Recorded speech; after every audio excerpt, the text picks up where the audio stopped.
Olá, bem-vindos à quinta aula de Introdução à Física Estelar, a segunda sobre a física de atmosferas estelares.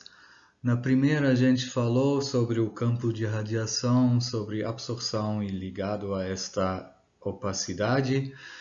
E nesta aula vamos falar sobre transporte e perfis de linhas espectrais. O transporte de energia dentro das estrelas, não só na atmosfera, mas também no interior, ocorre por várias maneiras e uma delas é o transporte radiativo ou transporte por meio de fótons. Por exemplo, no Sol, uns 40% do caminho entre o centro e a superfície ocorrem desse jeito. E a camada onde ocorre o transporte por fótons é chamada de zona radiativa. Na aula anterior, a gente definiu como absorção qualquer processo que tira um fóton de um feixe de luz e, analogicamente, agora definimos como emissão qualquer processo que adiciona fótons a um feixe de luz. E possíveis processos de emissão são justamente os processos inversos dos processos de absorção que a gente mencionou na aula anterior. Por exemplo, o processo inverso da absorção de um fóton excitando o átomo é a emissão de-excitando o átomo. O processo inverso da ionização é a recombinação. O processo inverso de um elétron simplesmente absorvendo um fóton, ele emitindo um fóton, se chama isso de Bremsstrahlung.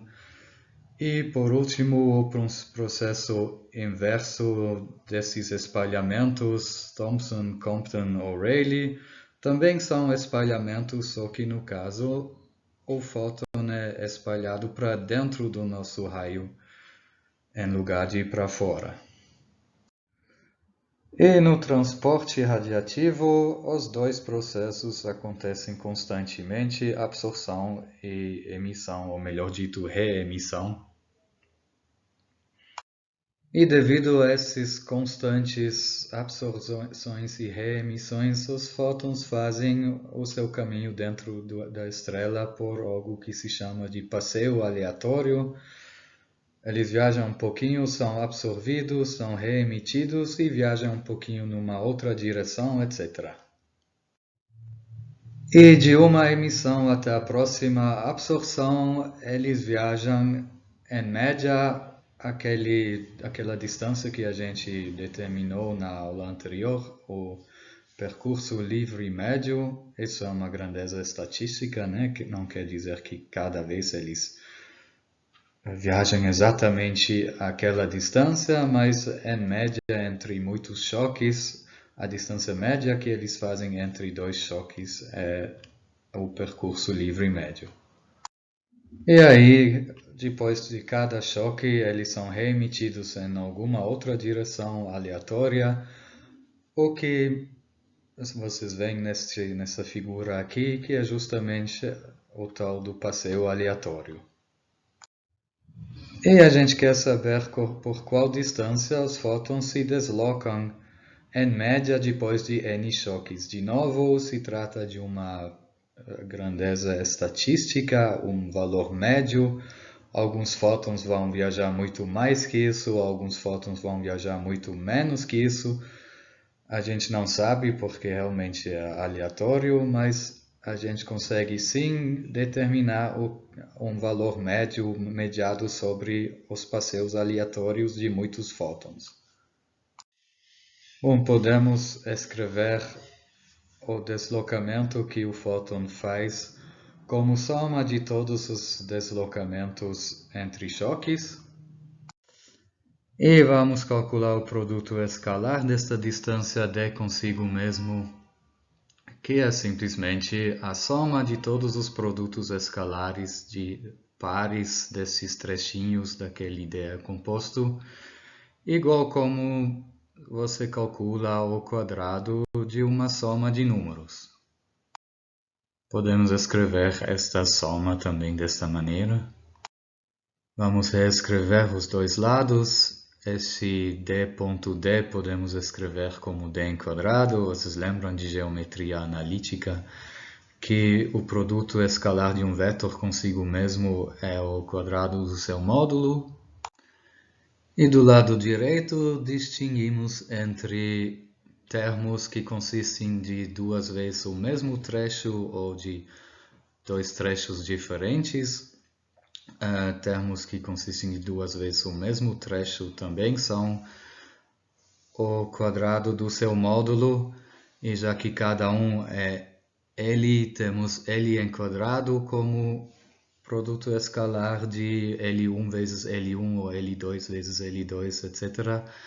Já que temos n desses termos, isso dá n vezes L em quadrado. E para os outros produtos escalares entre dois trechinhos diferentes, a gente lembra de que o produto escalar de dois vetores é o quadrado, o produto dos módulos vezes o cosseno do ângulo entre eles. E o produto dos módulos é sempre L em quadrado, e aqui entre esses colchetes a gente tem todos os cossenos possíveis de ângulos entre pares desses vetores, desses trechinhos.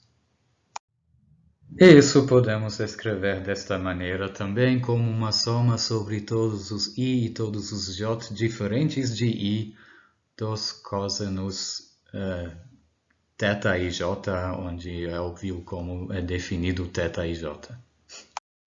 E já que esses θ e j têm todos os valores possíveis entre 0 e 180 graus, aí esses cossenos vão ter todos os valores possíveis entre 1 e menos 1, e se é bem aleatório, esses cossenos vão se cancelar em média, tal que o que sobra do lado direito da nossa equação é simplesmente aquele n vezes L em quadrado.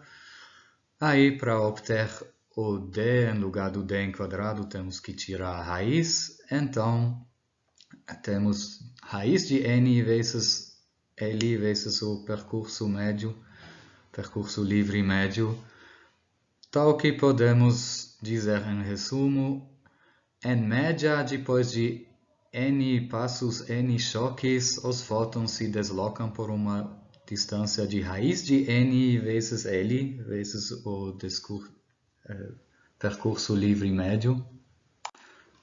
E de novo vale a pena lembrar que isso é apenas uma grandeza média sobre muitos fótons.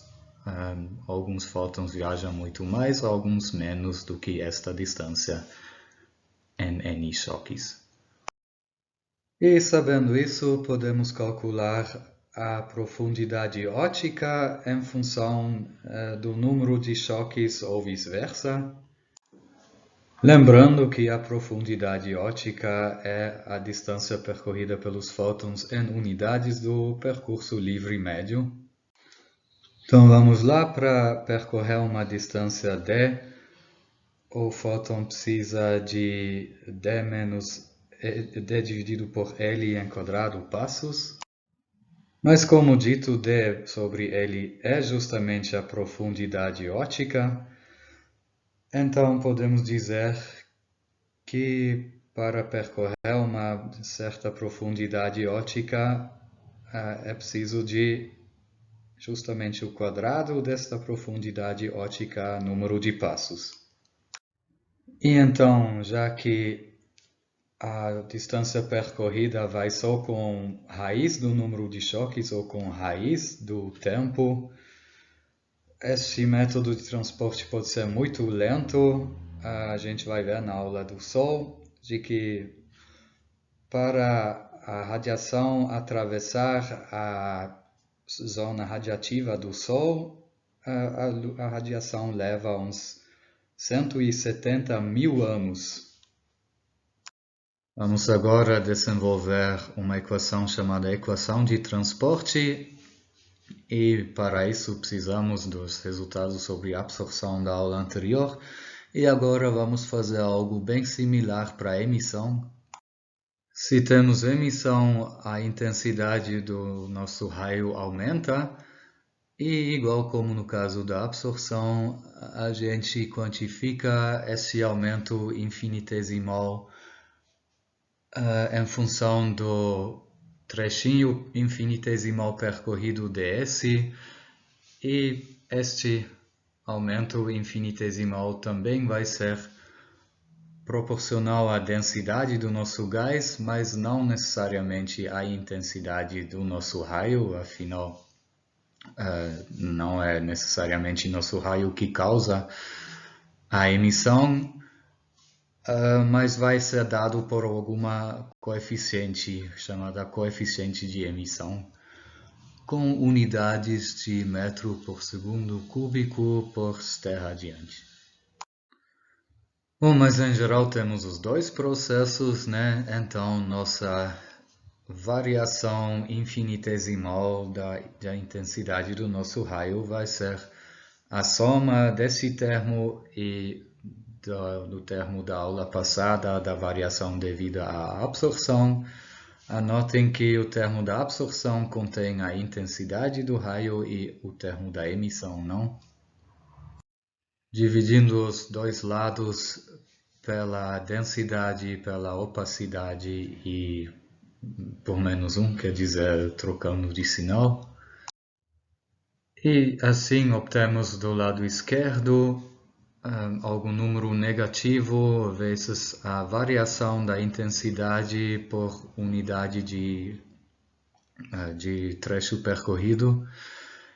E do lado direito aparece a razão entre as coeficientes de emissão e absorção, e obviamente se esta razão é maior que a intensidade do raio, o termo do lado direito vai ser negativo e vamos ter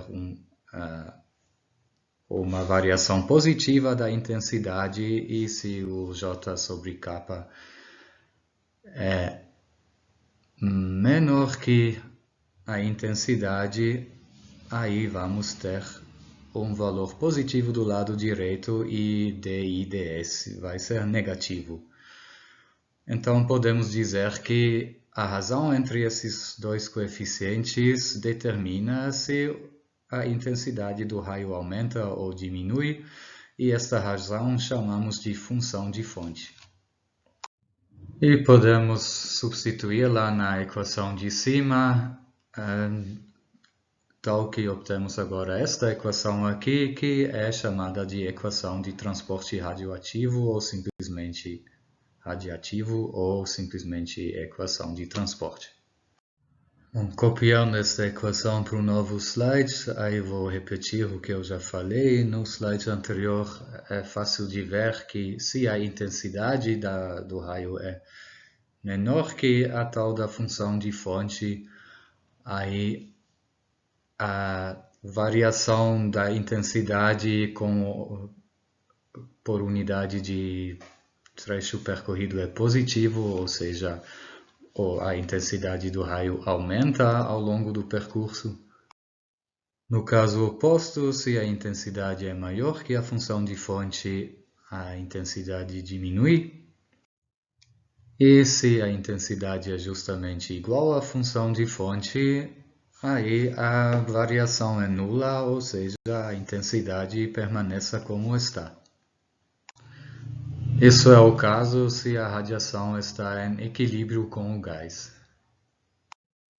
A conclusão que podemos tirar disso é que a intensidade, nos três casos, a intensidade sempre tende ao valor da função de fonte.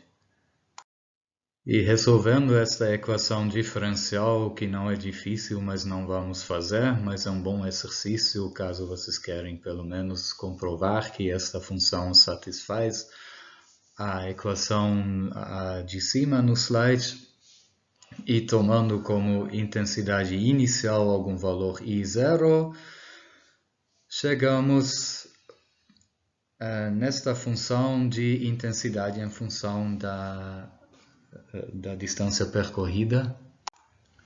Dá para ver que esta função tende exponencialmente do valor inicial até S.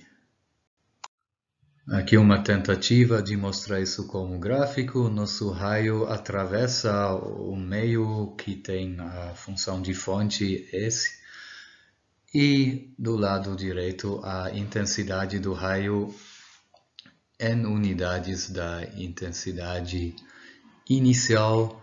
Então começando em 1, por definição dessas unidades do eixo Y, e que tende a S, que no caso é 2 vezes a intensidade inicial. E de novo vale a pena olhar para o caso especial de que o espectro do nosso raio é o espectro de um corpo negro. Isso pode não ser perfeitamente satisfeito normalmente, mas em muitos casos, pelo menos aproximadamente. Isso é especialmente o caso quando temos equilíbrio termodinâmico, quer dizer, se a função de fonte também é igual à intensidade do raio e então ao espectro do corpo negro, aí a temperatura correspondente a esse espectro do corpo negro é bem a temperatura do próprio gás. Pelo menos localmente, isso é frequentemente satisfeito aproximadamente. Bom, mas só aproximadamente, né? A gente já mencionou que uma estrela nunca está perfeitamente em equilíbrio termodinâmico, sempre há um fluxo de energia, normalmente de dentro para fora. Mas em profundidades óticos grandes, este transporte é muito lento por causa do passeio aleatório dos fótons, tal que a temperatura varia em escalas muito maiores que o percurso livre médio e os fótons acabam sendo confinados a regiões de temperaturas aproximadamente constantes, tal que temos equilíbrio térmico local, pelo menos. Bom, na prática, a intensidade da luz pode depender da direção de propagação, aqueles coeficientes de absorção e emissão podem depender da densidade e da temperatura, isso talvez nem de uma maneira fácil. Tal que, na prática, aplicar a equação de transporte pode ser bem complicado. E se chega a luz em nós, a gente precisa saber de onde vem esta luz para poder interpretá-lo, inclusive em qual camada da estrela são formadas as linhas espectrais.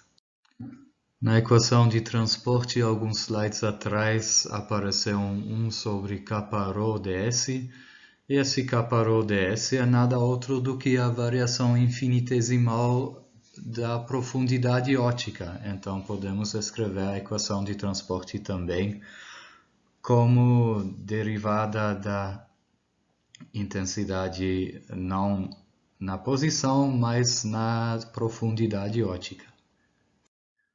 E para o que vamos fazer? Vamos também fazer a aproximação de que as camadas por aquelas nosso raio passe podem ser aproximadas por camadas planas. Isso, já que estamos longe do centro da estrela, é uma boa aproximação, uma aproximação válida. Definimos o eixo Z como vertical, quer dizer perpendicular a estas camadas, e o ponto zero do eixo Z no topo da atmosfera. Tudo bem que não é muito bem definido o topo da atmosfera, mas lá onde profundidade pode ser tomado como zero.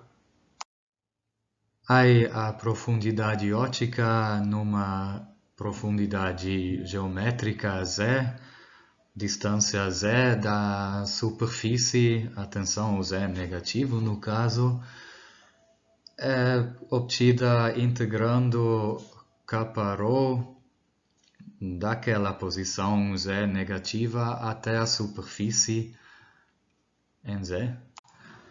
E já que estamos integrando na direção vertical, podemos chamar isso de profundidade ótica vertical. E se nosso raio não está viajando na vertical, mas fazendo um ângulo θ com a vertical, obviamente vai passar por mais material e vai, visto de lá, estar numa profundidade óptica maior por um fator cosseno de θ. Aí podemos escrever o d tal como d tal vertical sobre cosseno de θ na equação de transporte. E vamos fazer o que falando já estou fazendo o tempo todo, ignorar a dependência do comprimento de onda e simplesmente integrar sobre todos os lambda. Fazer isso é tratar nossa atmosfera como um tipo de atmosfera cinza. E o que muda na equação de transporte é que deixamos os lambda em índice para lá. Vamos integrar os dois lados sobre todas as direções. Agora o S que aparece na última integral não depende da direção, a função de fonte é isotrópica, tal que podemos tirá-la da integral. Mas a integral que aparece do lado esquerdo é nada outro do que o fluxo radiativo que a gente definiu na aula anterior. A integral do meio é 4π vezes a intensidade média, também da aula anterior. E a última integral dá simplesmente 4π, né? Pegando de novo a equação de transporte em termos da profundidade óptica, mas agora multiplicando primeiro com cosseno de θ e depois integrando e já usando também que a função de fonte é isotrópica e colocando para fora da integral. A integral no meio é de novo aquele que não era nada outro do que o fluxo radiativo. A integral do lado esquerdo também conhecemos da aula anterior, se dividimos ela por C, obtemos a pressão da radiação. E, obviamente, integrar cosseno de θ sobre toda a esfera dá zero, já que a metade da esfera tem valores positivos de cosseno θ e metade os mesmos valores, mas negativos. O que sobra, afinal, é isso. Substituindo agora de volta o d tal vertical como menos kappa rho dz, ou seja, escrevendo a equação de cima não mais em termos da profundidade óptica, mas em termos da coordenada geométrica vertical da profundidade z. Aí vemos que o fluxo radiativo é alguma constante negativa vezes a variação da pressão radiativa com a altura. Ou seja, em média, os fótons vão de lugares de alta pressão radiativa para lugares de pressão radiativa mais baixa. Agora temos uma nova maneira de formular uma atmosfera de equilíbrio, lembrando que no equilíbrio a intensidade dos nossos raios era igual à função de fonte. Quer dizer, pela equação de 2 slides atrás, de que o fluxo radiativo não varia com a profundidade óptica. Ou seja, ela tem que ser igual numa certa profundidade óptica quanto na superfície da estrela, onde ela é a constante de Stefan Boltzmann vezes a quarta potência da temperatura efetiva, no caso. E sendo que o fluxo radiativo é constante, fica fácil integrá-la na profundidade óptica, tal que podemos integrar a equação do slide anterior na profundidade óptica, obtendo esta equação aqui. E não devemos esquecer da constante de integração, que é a pressão radiativa em τ igual a zero, ou seja, na superfície. Então, conhecemos a pressão radiativa em função da coordenada z ou da profundidade óptica. Agora, se conhecêssemos a temperatura em função da pressão radiativa, então conheceríamos a temperatura em função dessas duas variáveis, E ou tal. Ou seja, conheceríamos o perfil vertical da temperatura. No caso, não vamos determinar T em função de Prad, mas Prad em função de T. E para isso vamos usar uma simplificação chamada aproximação de Eddington, que afirma que a intensidade da radiação vindo de baixo, de qualquer direção de baixo, tem um valor, e vindo de qualquer direção de cima tem outro valor. Obviamente isso não é o caso, mas o que temos é que, em média, a radiação em todas as direções para cima vai ter um valor diferente do que a radiação em todas as direções para baixo, e tomando esses dois valores médios como os valores que usamos nesta aproximação de Eddington, devemos chegar ao mesmo resultado. Assim, a intensidade média, obviamente, é o valor média dessas duas intensidades, já que na metade das direções temos uma delas e na outra metade das direções temos a outra delas. E o fluxo radiativo vai ser justamente o que temos a mais de radiação em uma direção do que na direção oposta. No caso, temos mais radiação saindo do que entrando, né? O π entra fazendo a integração sobre todos os ângulos direito. Sabemos da aula anterior que a pressão radiativa é 4π sobre 3c vezes a intensidade média, ou seja, 2π sobre 3c vezes a soma das duas intensidades entrando e saindo. Isso podemos substituir na equação de 2 slides atrás. Podemos usar que na superfície da estrela, ou seja, em z igual a 0 ou em tau vertical igual a 0, temos apenas radiação saindo da estrela e nada entrando, então podemos tomar in naquela posição de 0, como 0. Assim, na superfície da estrela, o termo que entrava com sinal positivo na intensidade média e com sinal negativo no fluxo radiativo é nulo, e os dois acabam sendo alguma constante vezes E out, ou seja, um vai ser alguma constante vezes o outro. No caso, a intensidade média é o fluxo radiativo dividido por 2π, mas isso só na superfície da estrela. Substituindo isso na equação de cima, conseguimos determinar aquela constante de integração e colocar esse valor dentro da equação, ainda multiplicando os dois lados por c. E ainda podemos usar que o fluxo radiativo é a constante de Stefan-Boltzmann vezes a temperatura efetiva na quarta potência. Já vamos interpretar esse resultado aqui. Mas primeiro ainda vamos substituir de volta o 4π sobre 3ci pela pressão radiativa. Afinal, a gente queria a pressão radiativa em função da temperatura. E só de lembrete, por que fizemos isso? A gente queria determinar a estrutura ou perfil de temperatura da nossa atmosfera modelo. E para isso tivemos que assumir equilíbrio térmico local, ou seja, a função de fonte é justamente o espectro de Planck. E também a intensidade média.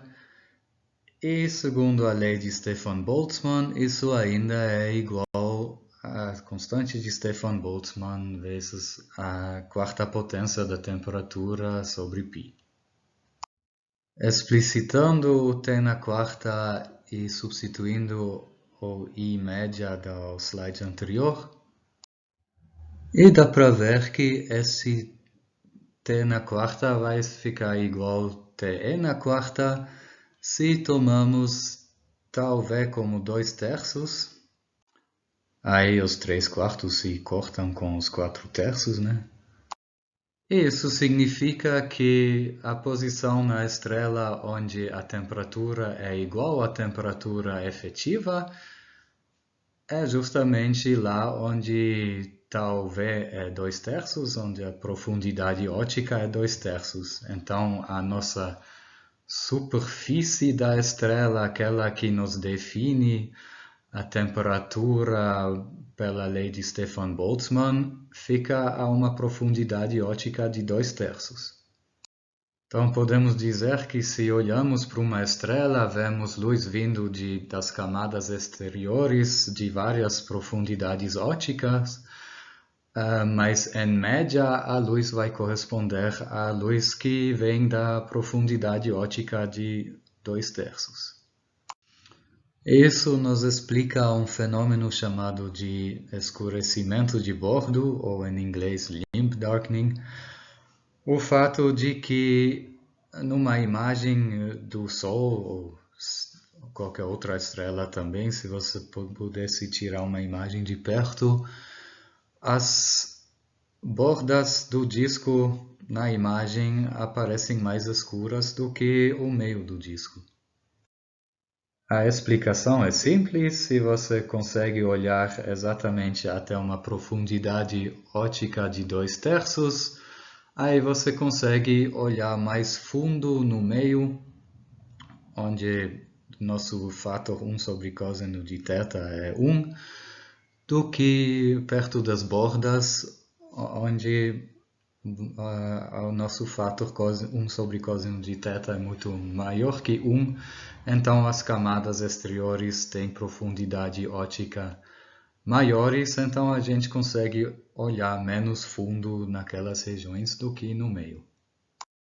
Agora que entendemos qualitativamente o fenômeno, queremos quantificar isso um pouco melhor, calcular a intensidade da luz que nos chega em função de onde no disco do Sol no céu estamos olhando.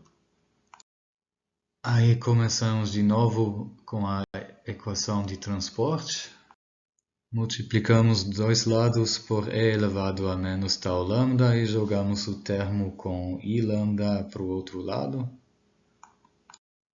Mas o que temos do lado esquerdo é justamente a derivada em tau de e elevado a menos tau lambda I lambda. Quem não acredita é só aplicar a regra do produto e aí vocês veem que sai exatamente o que vocês têm lá do lado esquerdo. E agora, jogando o d tau para o outro lado, podemos integrar a partir da profundidade tau zero ou tau lambda zero até a superfície tau igual zero. O I lambda zero é elevado a menos tau lambda zero, obviamente, é o limite inferior da integral do termo do lado esquerdo e que já foi jogado para o outro lado da equação. E o I lambda zero é o limite superior, quer dizer, o limite para tau lambda sendo igual a zero, já que é elevado a menos zero dá 1.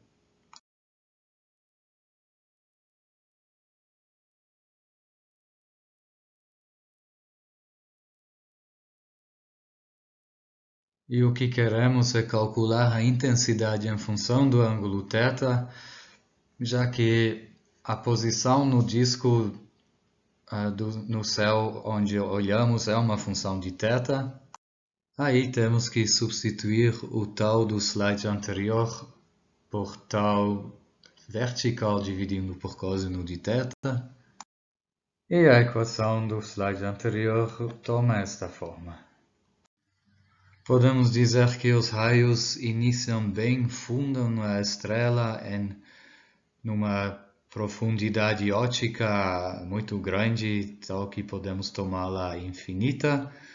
Aí o primeiro termo do lado direito vira nulo E no segundo termo só trocamos os limites, isso implica em trocar o sinal também.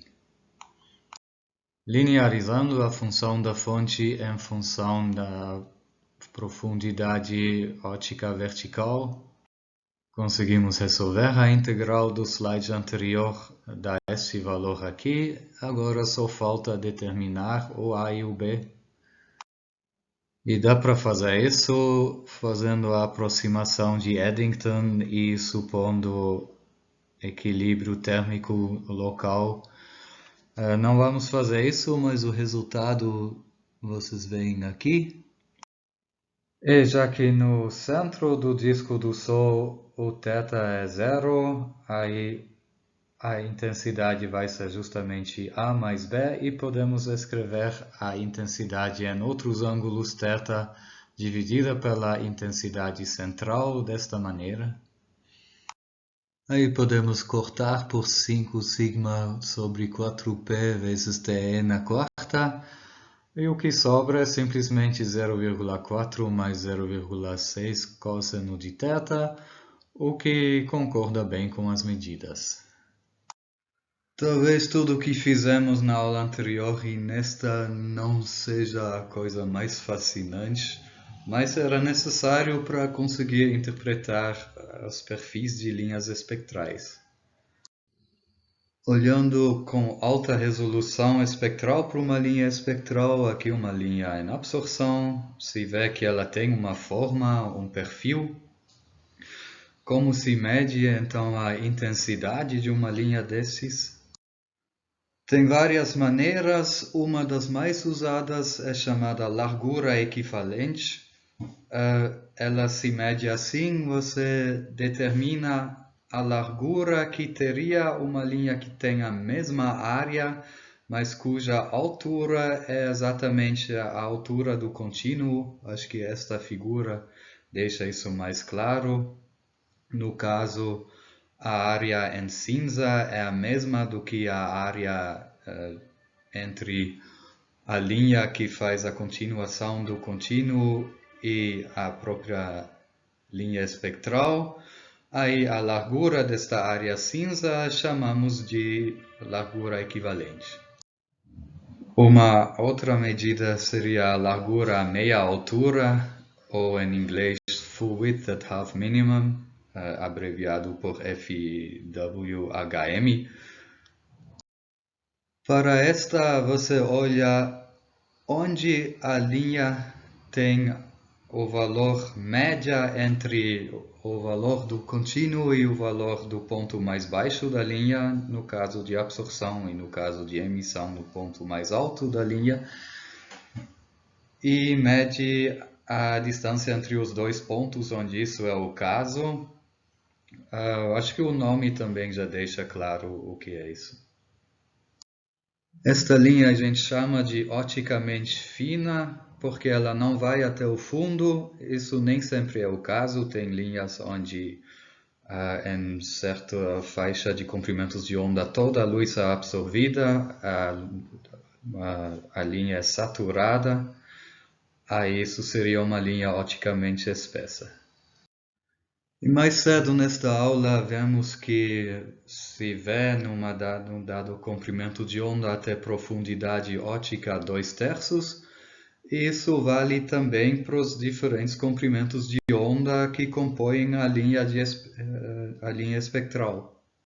E já que no comprimento central da linha o gás é mais opaco do que nos comprimentos menos centrais, nos comprimentos das asas, significa que o centro da linha é formado em partes mais altas do que as asas, e essas partes mais altas também são mais frias do que as partes onde as asas são formadas.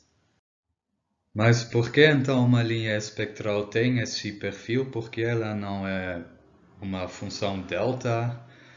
Há vários processos que alargam linhas espectrais que causam esse perfil. Aqui tem 3 principais que agora vou apresentar.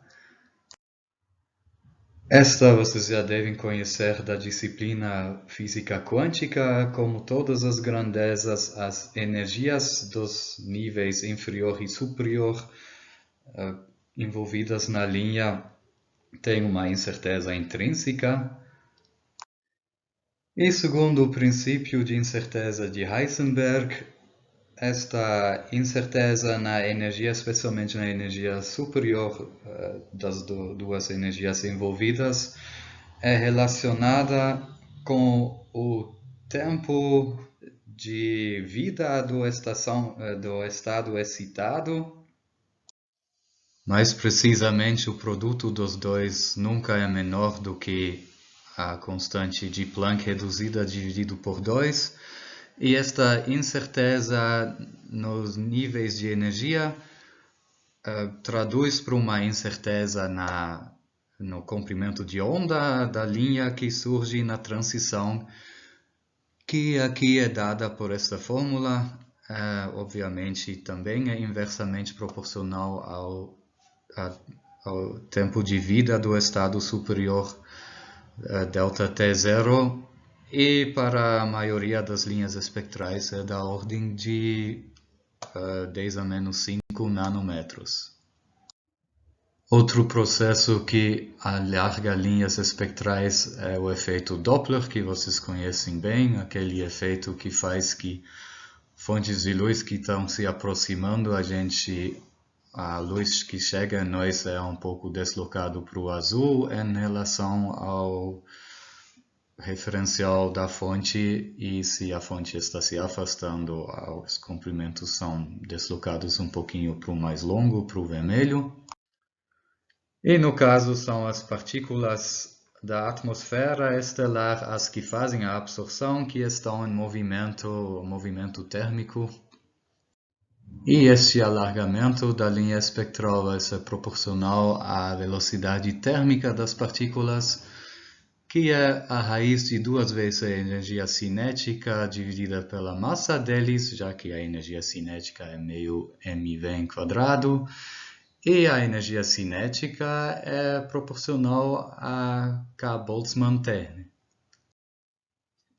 E já que a distribuição de velocidade dessas partículas segue a distribuição de Maxwell-Boltzmann, que tem um rabo exponencial, aí as formas dessas asas também são exponenciais. O alargamento Doppler pode obter mais um termo, mais uma contribuição se houver turbulências na atmosfera. Isso é o caso em estrelas gigantes e supergigantes. Aí o alargamento toma esse valor aqui, onde V-turb entra, que é a velocidade mais provável dessas turbulências.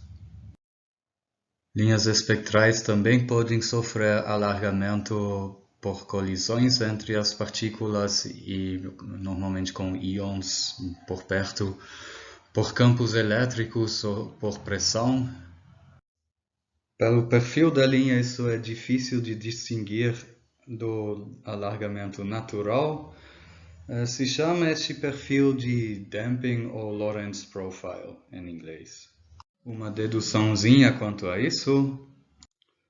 Obviamente, o tempo entre duas colisões de uma partícula é a distância entre duas colisões da partícula dividida pela sua velocidade.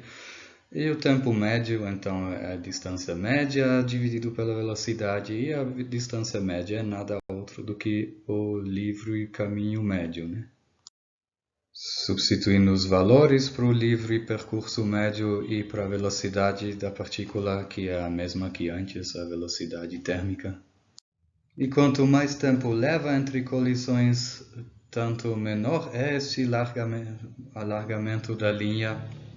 Vale a mesma relação que já tínhamos visto na largura natural. E substituindo ΔT0 de cima, obtemos isso para a largura devido à pressão e colisões. Vocês lembram da aula sobre classificação espectral das estrelas das classes de luminosidade de Morgan-Keenan? Lá a gente tinha visto que duas estrelas do mesmo tipo espectral, quer dizer, da mesma temperatura, podem ter larguras de linhas bastante diferentes, dependendo se eles são muito grandes, supergigantes ou muito pequenas, anãs. Isso se deve ao fato de que estrelas supergigantes têm têm atmosferas muito menos densas do que as estrelas anãs da mesma temperatura, o que faz que a largura das linhas é muito menor do que, por pressão, é muito menor do que em caso dos anãs. Combinando todos esses efeitos, o perfil da linha pode adquirir uma forma como visto aqui embaixo, chamado perfil de Voigt. E dá para interpretar parte por parte essas linhas espectrais, enquanto as partes centrais são devido ao efeito Doppler, as asas são devido ao damping. E para interpretar as linhas propriamente, precisamos de modelos que prevêem como eles são em função de grandezas como pressão, abundância do elemento que causa a tal da linha, etc., na atmosfera da estrela. E normalmente esses modelos usam como contínuo espectros de corpo negro. Pela temperatura dá para ver o grau de ocupação dos estados de excitação usando a equação de Boltzmann e o número de partículas ionizadas pela equação de Saar. Ainda precisamos das regras de seleção que vocês conhecem da física quântica, que nos diz a probabilidade de uma certa transição ocorrer, né? E pela pressão e as energias dos níveis também conseguimos calcular o alargamento natural e os alargamentos Doppler e damping. Tal que esses modelos conseguem prever para dadas condições, temperatura, densidade, etc., a intensidade de alguma linha espectral que é medida pela largura equivalente dela em função da abundância do elemento, e o resultado é chamado de curva de crescimento. Esta curva de crescimento tem várias partes. Para abundâncias baixas, a intensidade da linha é simplesmente proporcional à abundância do elemento causando a linha. Mas a partir de certa abundância, essa linha começa a saturar, aí ela cresce mais lentamente com a abundância aumentando só com raiz do logaritmo da abundância. Mas a partir de certa abundância, a curva começa a crescer mais rapidamente de novo, porque lá domina o largamento de pressão, que vem das agora altas densidades desta partícula. Aí o crescimento é com a raiz da abundância. Então, a partir desta curva de crescimento, dá para determinar sim a abundância de um dado elemento na atmosfera de uma estrela, usando a intensidade de uma das linhas espectrais que ela causa. Mas, como vemos na aula anterior, precisamos saber todas as condições como temperatura e densidade da atmosfera. E aí o processo é bastante simples.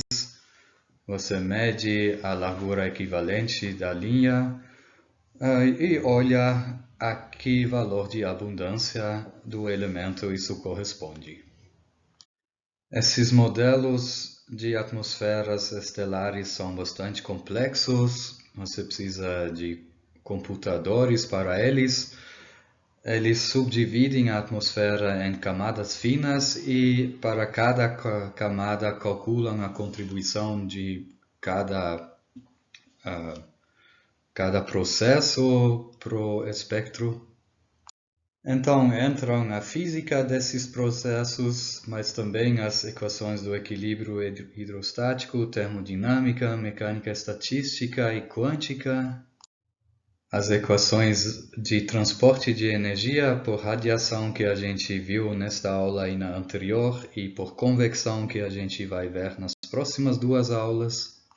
E ainda bibliotecas de opacidades dos elementos, não só opacidades de linhas espectrais, mas também de bandas. Mas pelo menos o que sai não são apenas as abundâncias dos elementos na atmosfera, mas também outras informações como temperatura efetiva e o campo gravitacional na superfície da estrela.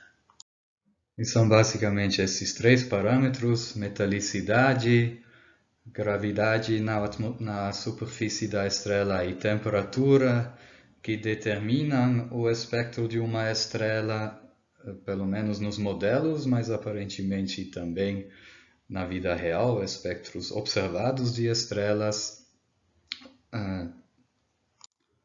tal que comparando estes com os espectros previstos pelos modelos, conseguimos um bom entendimento das atmosferas estelares. Aí dá para determinar, por exemplo, a composição química da atmosfera do Sol e de outras estrelas, e se vê que muitos têm uma composição química extremamente similares, e que também é igual à composição química do gás interestelar, coisa que parece se confirmar analisando a composição química dos meteoritos. Só que nos meteoritos faltam, obviamente, os elementos mais leves, os voláteis. E medindo então desta maneira as abundâncias dos elementos nas estrelas e com outros métodos dos outros componentes do universo, dá para determinar as abundâncias dos elementos no universo. Aqui vocês veem estas numa escala logarítmica. Como já mencionado antes, falando de metalicidade, de longe, hidrogênio e hélio são os mais abundantes no universo.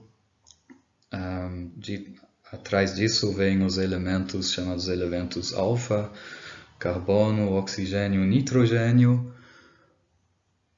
Aí o ferro ainda é bastante abundante e, bom, esse gráfico mostra de todo o resto dos elementos também a abundância.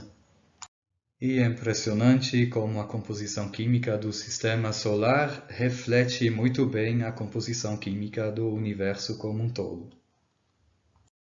Foi isso sobre as atmosferas das estrelas. Nas próximas 3 aulas vamos falar sobre a física dos interiores das estrelas.